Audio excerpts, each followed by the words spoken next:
¿Cómo estás? Vamos a empezar a estudiar ahora la lección número 12 para el 21 de marzo del año 2026.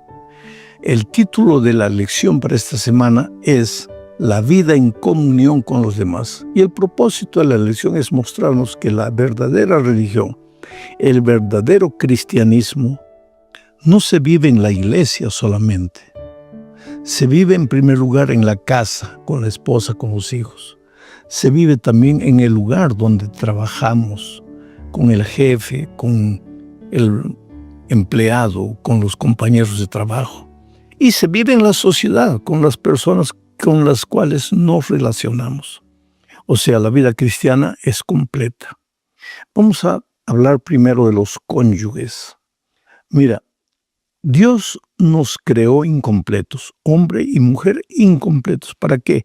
Para que juntos, en el sagrado estado del matrimonio, nos completásemos el uno con la otra. Entonces, para entender esto, necesitamos leer Génesis 1:27. ¿Para entender qué? Para entender lo que Pablo va a hablar después, escribiendo a los Colosenses. Leo Génesis 1:27. Dice así: y creó Dios al hombre. Esa palabra hombre en hebraico, en hebreo, es Hadam. Y creó Dios al hombre, al Hadam, a su imagen, a imagen de Dios lo creó. Varón en hebreo, Zakar, y hembra, Nekebá, los creó. Entonces voy a explicar un poco lo que dice este texto. Cuando Dios creó al hombre, al Hadam. Pero Hadam no es hombre masculino, es ser humano, al ser humano. Creó Dios al ser humano, al Hadam. Pero ese ser humano estaba formado por dos partes. Un Zakar, o sea, un varón, y un Nekebá, o sea, una mujer. Zakar, varón, y Nekebá, mujer, juntos forman un Hadam, un ser humano. Esto teológicamente quiere decir que un hombre solo o una mujer sola están incompletos, no son seres humanos completos. Ellos pasan a ser completos cuando están juntos. Ahora, esto es medio asustador porque algunos dicen, pastor, pero eso no es discriminación. No, querido. Ese era el plan original de Dios, pero infelizmente entró el pecado. Y cuando entró el pecado, arruinó todo el plan original de Dios. Por ejemplo, el plan de Dios original no era que el hombre construyera casas. ¿Por qué hoy día construimos casas? Porque cuando el pecado entró se alteró el clima, que era perfecto. Y hoy si no construimos casas nos morimos. Cuando Dios creó, la ley del crecimiento era perfecta. Quiere decir, las uñas nunca tendrían que ser cortadas, ni afeitada la barba. ¿Por qué? Porque la ley del crecimiento era perfecta. Todo era perfecto. Adán y Eva no deberían vivir separados, deberían vivir juntos. Ese era el plan perfecto de Dios, pero el pecado entró. Hoy día tenemos que construir casas, tenemos que cortar la uña, el cabello. Y muchas veces un hombre o una mujer tienen que quedarse solos. Pero eso es una alteración al plan divino, al plan original que Dios tenía para nosotros. ¿Está equivocado? No, no está equivocado. Porque está equivocado, está mal que un hombre se quede solo o una mujer que se quede sola. No, porque me podrías preguntar, ¿está equivocado que construyamos casa? No. ¿Está equivocado que nos cortemos la uña? No. ¿Está equivocado que un hombre o una mujer se queden solos? No. Pero en el plan original de Dios no era así. Entonces, teniendo esto en mente, ahora vamos a leer Colosenses 3, 18 y 19. Dice así: casadas, estad sujetas a vuestros maridos, como conviene en el Señor. Maridos, amad a vuestras mujeres y no seáis ásperos con ellas. Ahora, queridos, ¿qué pasó? Cuando el pecado entró, el carácter del hombre y de la mujer se deformaron. El hombre se volvió machista. Y como su estructura física es más fuerte que el de la mujer, generalmente, ¿qué hizo el hombre? trató de oprimir a la mujer. Pero esta actitud de opresión ya era una actitud pecaminosa, porque Dios nos creó iguales, no creó nadie superior al otro. Dios nos creó iguales, pero cuando el pecado entró y se deformó el carácter del hombre, el hombre se volvió machista, opresor, no solo de su esposa, de sus hijos y de todas las personas. Por eso hubo a lo largo de la historia siempre líderes opresores. Bueno, entonces, ¿qué pasa? Pablo escribe ahora, todavía en una cultura de opresión, y mucha gente hoy no entiende lo que Pablo quiso decir. Este texto que acabo de leer no es una descripción de responsabilidades. No quiere decir los deberes del hombre son estos, los deberes de la mujer son... No. Y te voy a explicar por qué. Volvamos al texto. Y voy a pedir que coloquen el texto en la pantalla de nuevo para entender esto. Dice así: casadas, estad sujetas a vuestros maridos como conviene en el Señor. Eso no es solo para la mujer, eso también es para el hombre. Y tú me puedes decir, no, pastor, no es así. Entonces sigamos leyendo. Maridos, amad a vuestras mujeres y no seáis ásperos con ellos. ¿Eso es solo para el marido? ¿No es para la mujer? ¿La mujer no debe amar al marido? ¿Ah? ¿No debe amar al esposo? ¿La mujer debe ser áspera con el esposo? No. Entonces, ¿solo la mujer debe estar sujeta al esposo? No, el esposo también tiene que estar sujeto a la esposa. Quiere decir, esa sujeción no es opresión. Esa sujeción es responsabilidad. Es cuando el hombre se casa y la mujer se casan, ya pasan a ser una sola carne. No pueden tomar decisiones solos. Tienen que tomar decisiones que involucre a los dos. Ambos tienen que estar sujetos a ambos. Y ambos deben amarse a ambos. Esto es lo que Pablo está queriendo decir. ¿Y por qué le escribe eso a los colosenses? Porque seguramente en la iglesia de Colosas habían algunos hermanos que no entendían esto y entonces Pablo necesitaba aclararles este asunto. Pero Pablo no se queda solamente con la relación de esposo y esposa. Él también entra al asunto de los padres e hijos. Y aquí vemos que la vida cristiana pues involucra no solo la relación de esposos, sino la relación de la familia entera. Colosenses 3, 20 y 21 dice: hijos, obedeced a vuestros padres en todo, porque esto agrada al Señor. Y después viene a los padres. Padres, no exasperéis a vuestros hijos para que no se desalienten. Pablo, escribiendo a los Efesios, dijo esto mismo a los hijos, pero de otra manera dice: obedeced a vuestros padres en el Señor. ¿Y qué pasa si el padre no vive en el Señor, solo el hijo? Y el padre ordena al hijo que haga algo que va contra los principios del Señor. No es obediencia ciega, es obediencia con sabiduría. Eso debe existir entre esposos y entre padres e hijos. No es solo que Dios quiere que los hijos obedezcan a los padres. Claro que ese es el deseo. Especialmente y mucho más cuando el padre es un padre cristiano que conoce los principios, que conoce los valores y va a encaminar a sus hijos por los caminos del Señor. Pero por otro lado, aún conociendo el Evangelio, los padres pueden equivocarse. Y por eso el apóstol Pablo dice: padres, no exasperéis a vuestros hijos. Muchas veces podemos exasperarlos hasta queriendo enseñarles principios y valores. Por ejemplo, yo conozco una persona por ahí en la vida, en cualquier país, que era cristiano y se entregó con toda devoción, pero no recibió la orientación necesaria. Él se levantaba a las 4 de la mañana para ir a trabajar y a esa hora levantaba a los niños para hacer el culto familiar. Resultado, hoy los niños ya no son niños, son grandes. y no quieren saber nada con la iglesia. ¿Por qué? Porque el padre, en su afán extraordinario de querer hacer el culto familiar con sus hijos, ¿qué hacía? Los despertaba a las 4 de la mañana para leerles la lección de la escuela sabática de los adultos, pobres niños, que desde niños crecieron con repulsión a la iglesia. Eso es exasperar al hijo. ¿Quiere decir que no debe haber culto familiar? No, debe haber, claro que sí.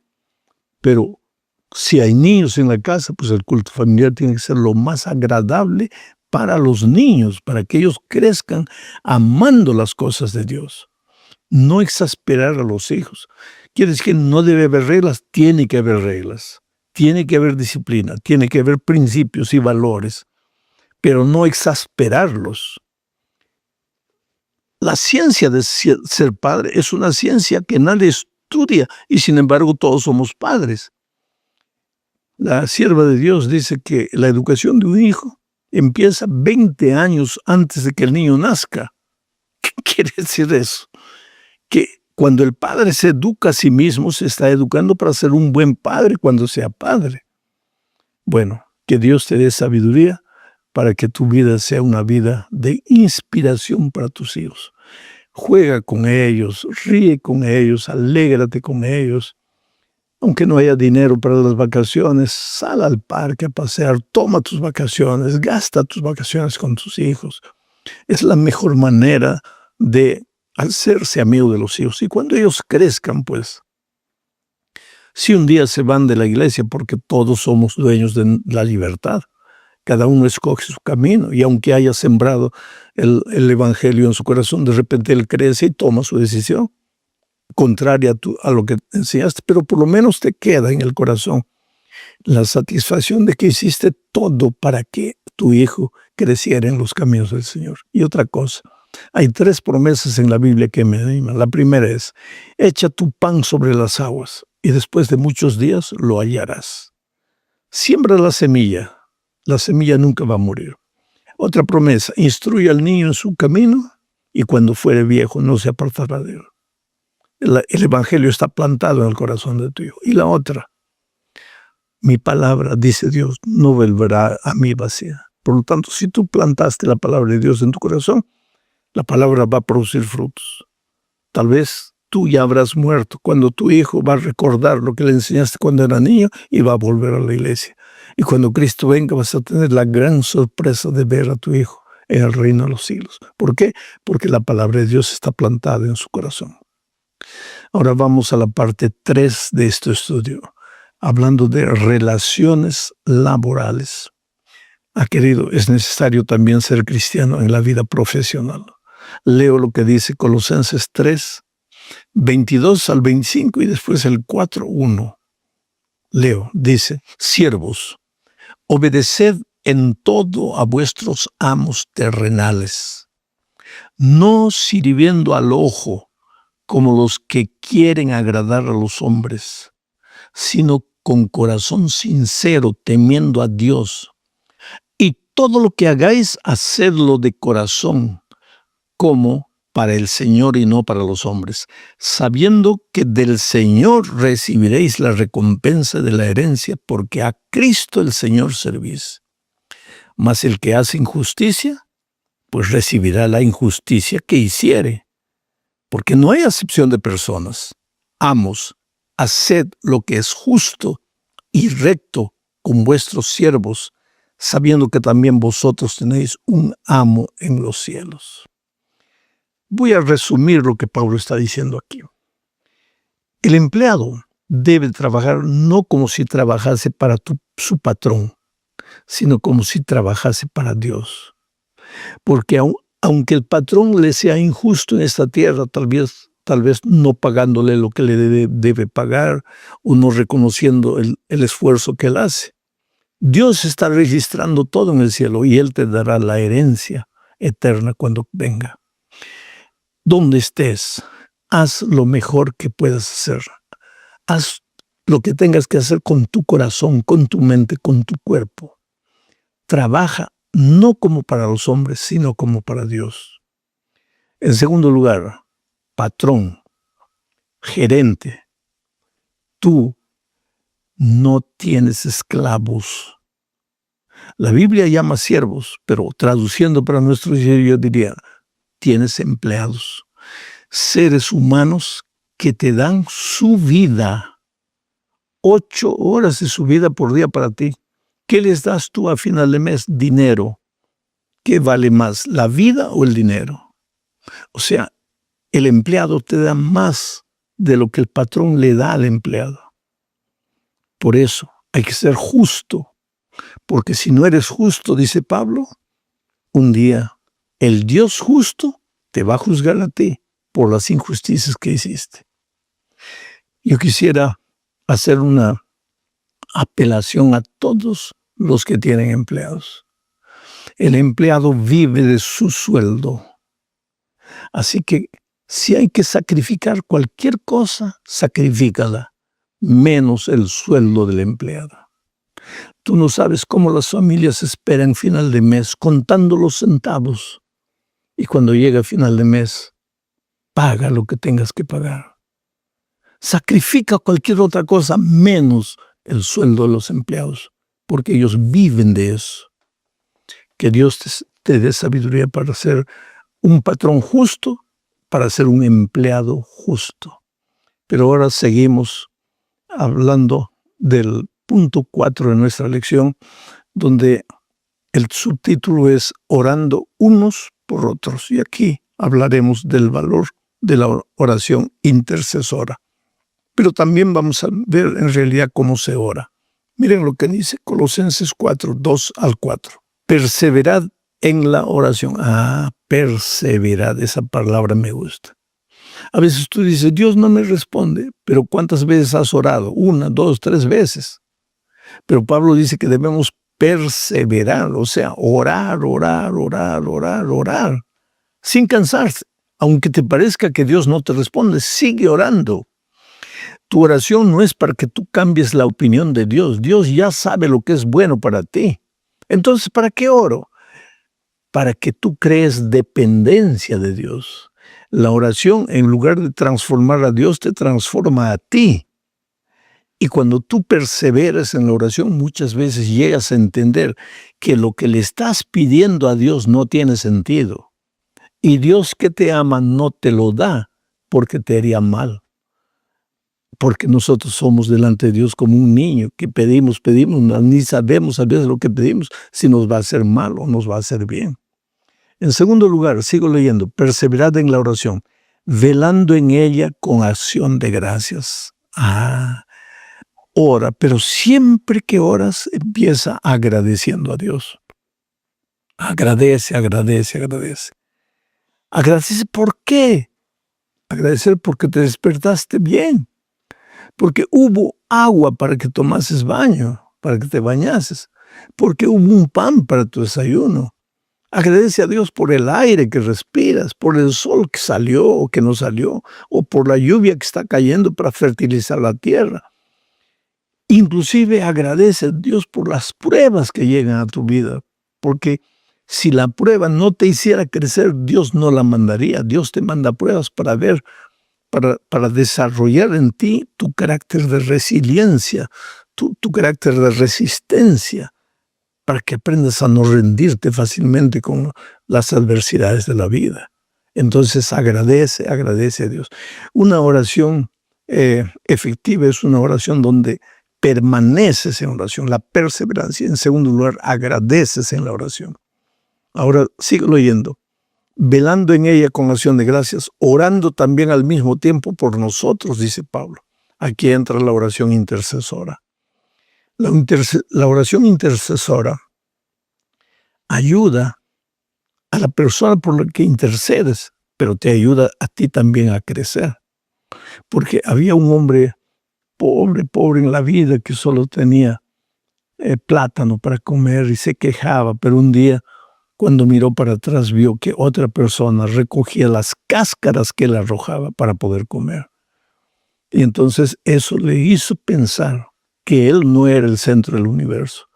Yo sé que tienes dificultades, yo sé que tienes problemas, pero tienes que entender que hay gente que tal vez sufre más que tú. Entonces, ora por ti, persevera en la oración por ti, con acción de gracias.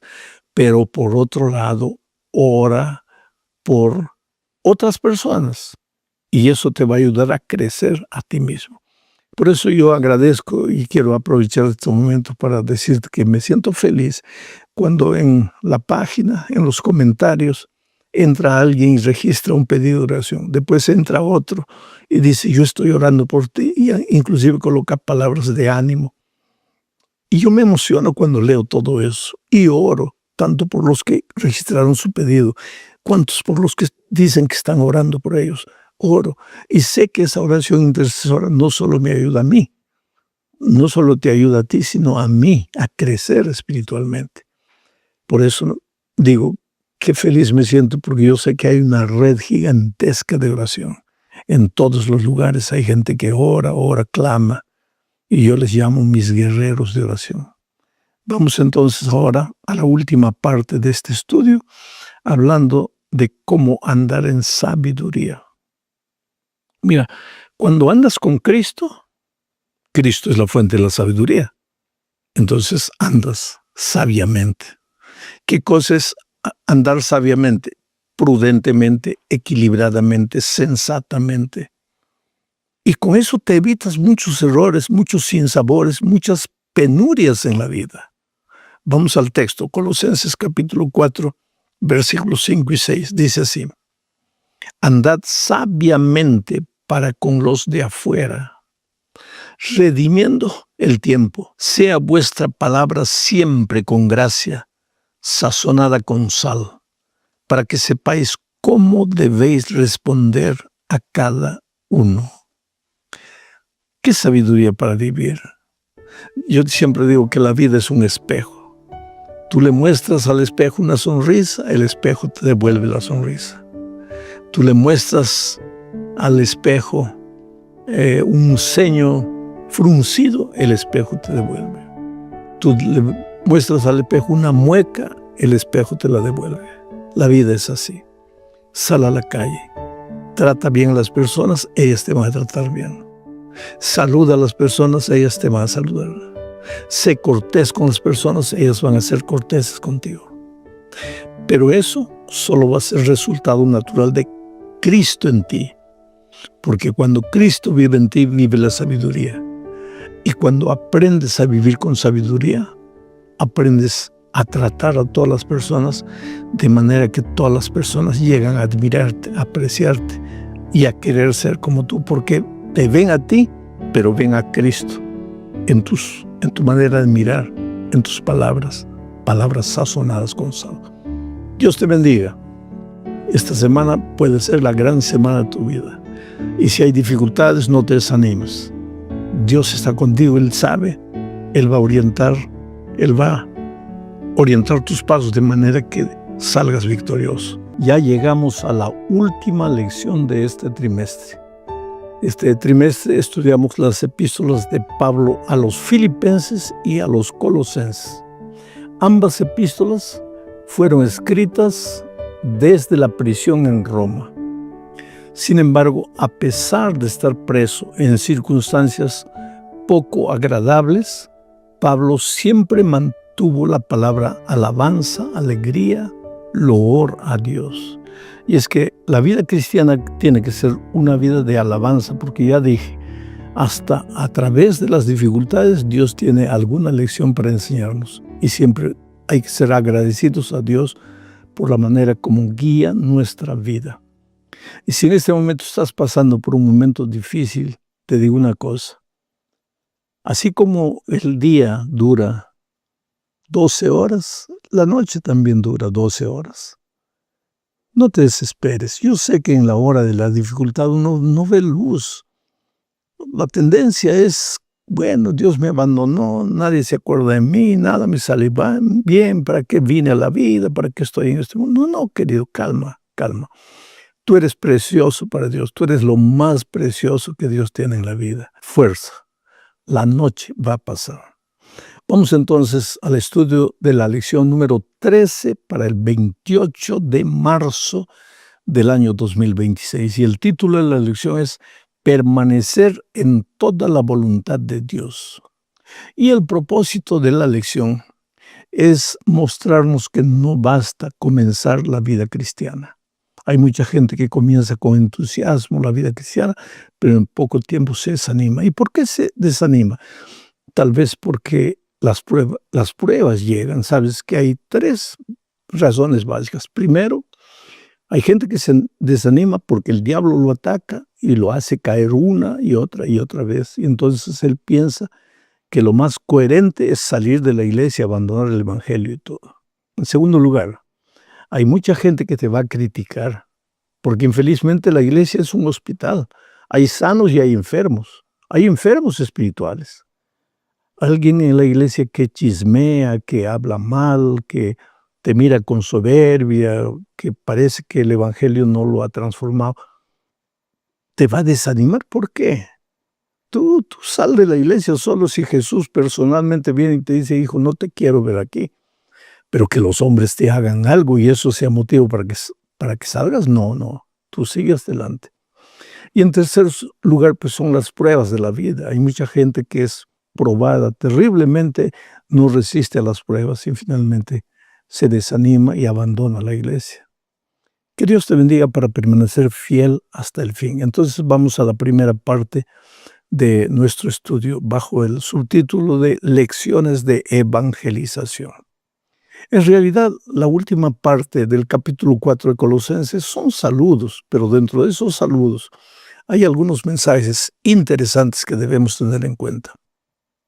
Pablo escribe esta epístola desde la prisión.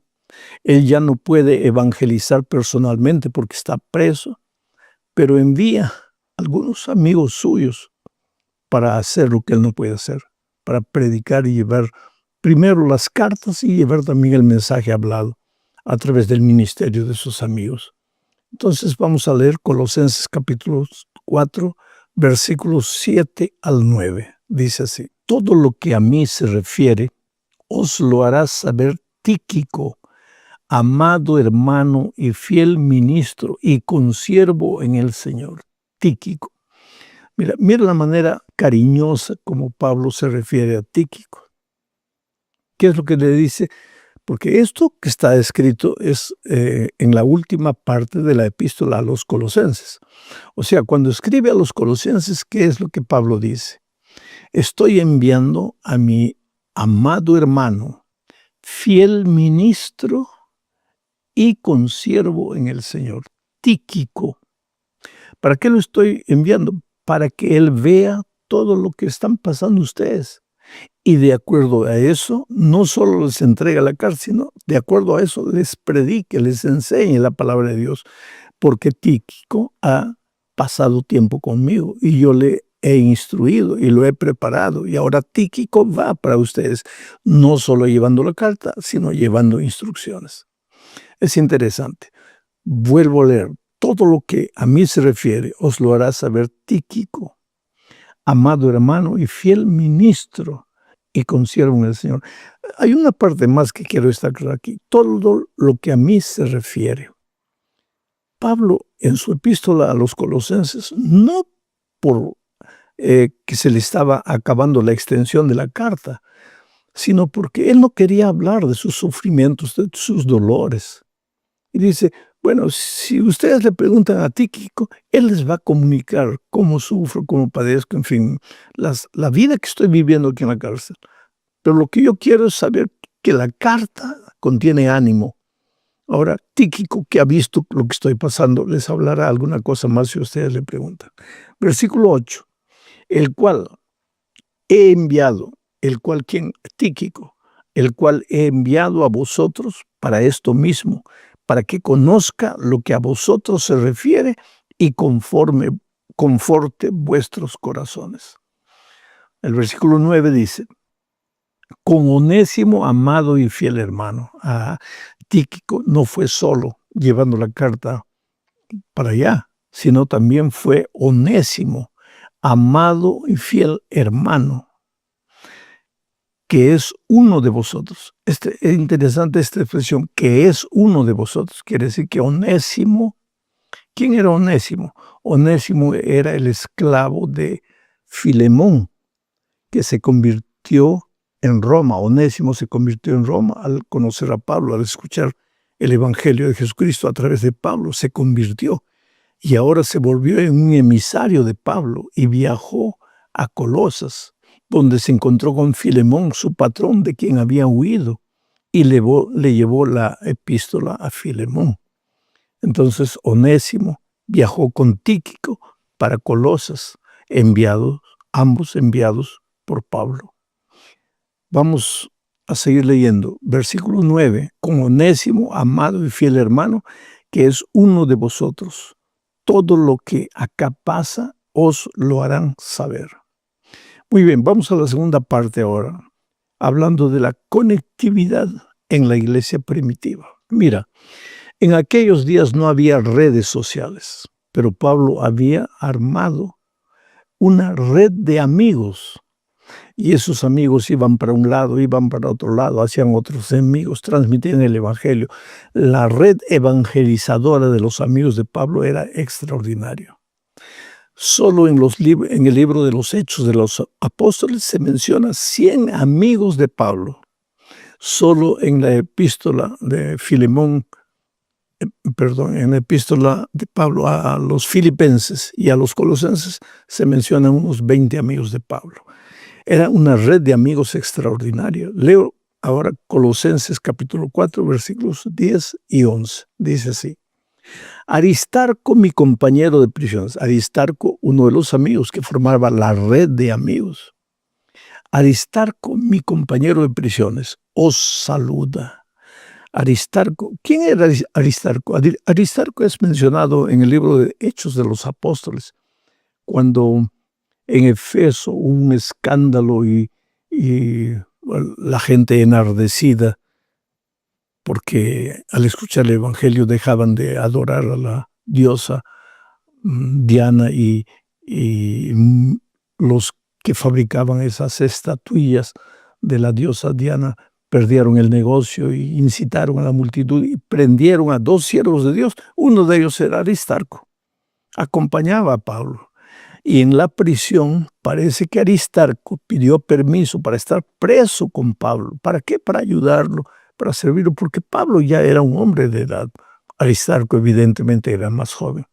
Por eso aquí el versículo 10 dice: Aristarco, mi compañero de prisiones, os saluda.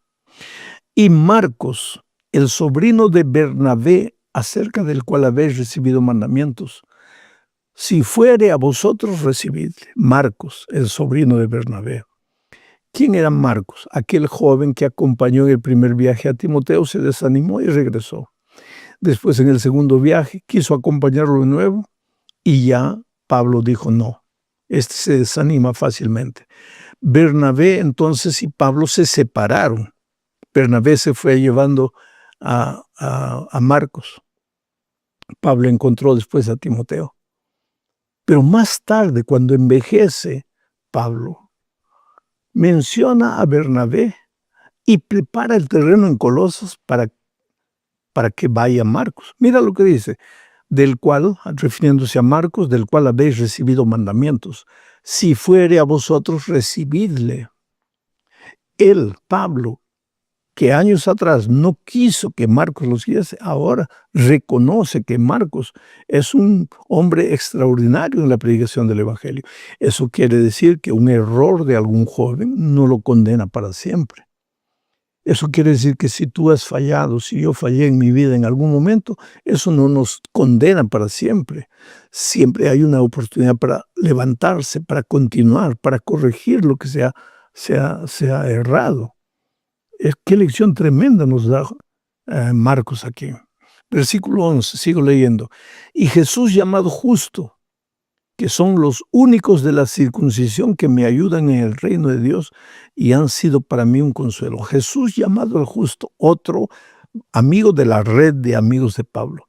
Aquí dice que Marcos y Jesús llamado el justo, ambos eran judíos que se habían convertido al cristianismo, porque los otros, Aristarco y todos, eran gentiles que se habían convertido al cristianismo, pero Marcos y Jesús, llamado el justo, eran judíos que se habían convertido al cristianismo. Y lo que me impresiona aquí dice es que ellos le ayudaban a Pablo a construir el reino de Dios. Quiere decir, el reino de Dios está formado por seres humanos.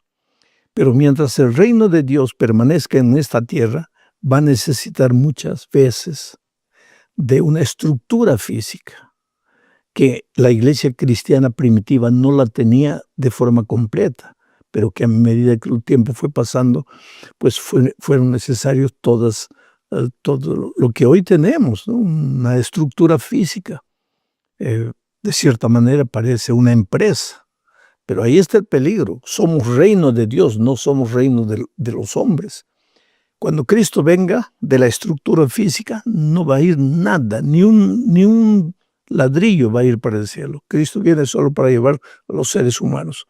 Entonces hay que estar preocupados no solo en hacer crecer la estructura física, sino hacer crecer el reino de Dios, preparando a los hijos de Dios para encontrarse con Jesucristo. Eso estaba claro en la mente de Pablo y también parece que estaba claro en la mente de Marcos y en la mente de Jesús llamado el justo. Vamos a la tercera parte del estudio hablando de perfectos y completos. ¿Qué es la perfección cristiana? Leamos Colosenses 4, 12 y 13. Os saluda Epafras, el cual es uno de vosotros, siervo de Cristo, siempre rogando encarecidamente por vosotros en sus oraciones, para que estéis firmes, perfectos y completos en todo lo que Dios quiere, porque de Él doy testimonio de que tiene gran solicitud por vosotros y por los que están en la Odisea y los que están en Hierápolis. O sea, Epafras no se limitó a llevar la carta para los colosenses. También viajó para la Odisea, que estaba a 20 kilómetros de Colosas. Y también viajó para Hierápolis, donde habían núcleos de cristianos. Yo no sé si leyó para ellos la carta que leyó para los colosenses también, o si ministró personalmente allá.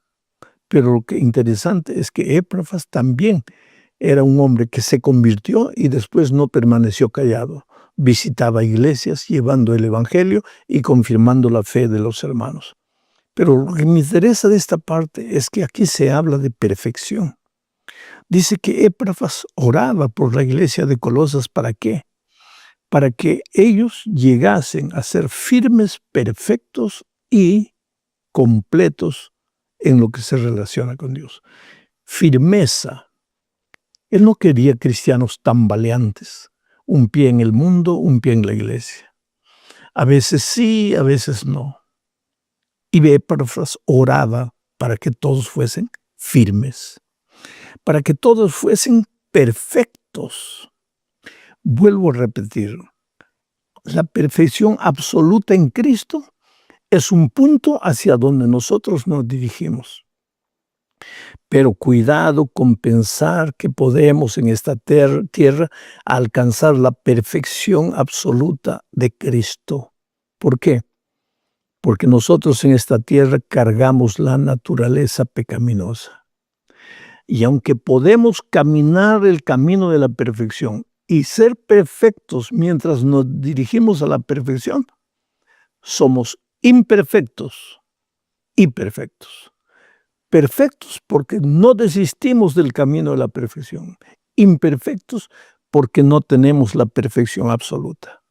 Pero cuando le veamos como Él es, seremos como Él es. Esa sería la mayor experiencia del cristiano. Muy bien, vamos a la parte 4. Vivir en el mundo sin pertenecer al mundo. Oh, querido, no es fácil seguir a Jesús en este mundo. Leo lo que dice Colosenses 4, 14, 15. Os saluda Lucas, el médico amado, y Demas. Mira, de Demas solo dice eso, Demas. ¿Por qué? Porque Demas lo abandonó. Demas abandonó el camino de Dios.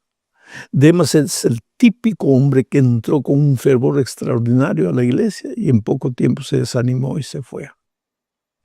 Pero Lucas, el escritor del libro de Hechos de los Apóstoles, que acompañó a Pablo en todo tiempo sin aparecer, registrando todo. Por eso tenemos el libro de Hechos de los Apóstoles.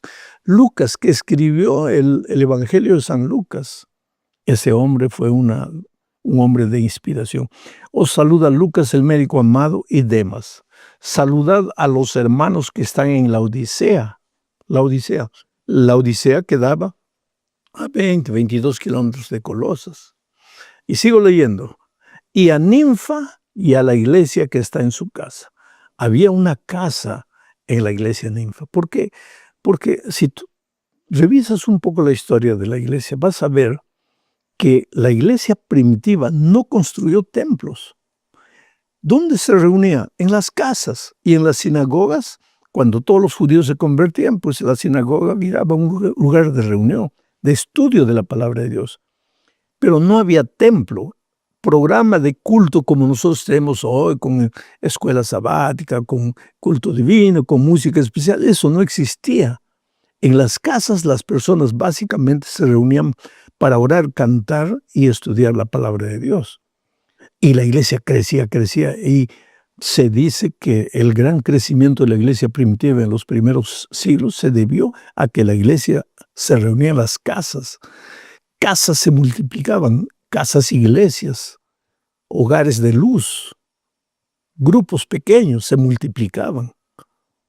Pero ¿qué pasó? Cuando el emperador Constantino se convirtió, entre comillas, al cristianismo, dijo, ¿cómo es que vamos a estar reuniéndonos a las casas? No, hay que construir un templo para Dios y construir un templazo. Y las personas salieron de las casas y se vinieron al templo. Y ahí comenzó la decadencia espiritual de la iglesia. Porque en las casas ellos mantenían el fervor cristiano y el fervor misionero. Pero en el templo, pues en un templo de 1000, ¿cuántos participan? 50, 100 y 900 miran el programa. La iglesia se ha vuelto un club religioso. No puede ser así. La iglesia es una iglesia misionera. Es por eso que las iglesias que se organizan en grupos pequeños, que se reúnen los sábados en la iglesia, pero durante la semana se reúnen en las casas, son las iglesias que más crecen en nuestros días. Bueno, mi hermano querido, llegamos al final de esta lección hablando de la gracia maravillosa de Jesucristo. Un mensaje para la Odisea. ¿Qué dice Colosenses 4, 16 al 18? Cuando esta carta haya sido leída entre vosotros, haced que también se lea en la iglesia de los laodicenses, y que la de Laodicea la leáis también vosotros. Decid a Arquipo, otro amigo de Pablo, mira, que cumplas el ministerio que recibiste en el Señor, la salutación de mi propia mano de Pablo, acordaos de mis prisiones. La gracia sea con vosotros. Hay algunas cositas que necesito decir aquí. En primer lugar, ¿quién era Arquipo? Parece que Arquipo era hijo de Filemón y Apia. ¿Te acuerdas que Onésimo era siervo de Filemón, que se escapó, se convirtió en Roma y volvió llevando la epístola a Filemón? Bueno, Filemón y Apia eran una pareja y el hijo era Arquipo, que tenía un ministerio especial. Y Pablo le dice que él no abandone ese ministerio. Otra cosa, la carta a los colosenses, de acuerdo con este texto, también fue leída para la Odisea. Y la carta de la Odisea para los colosenses. ¿Pero qué carta?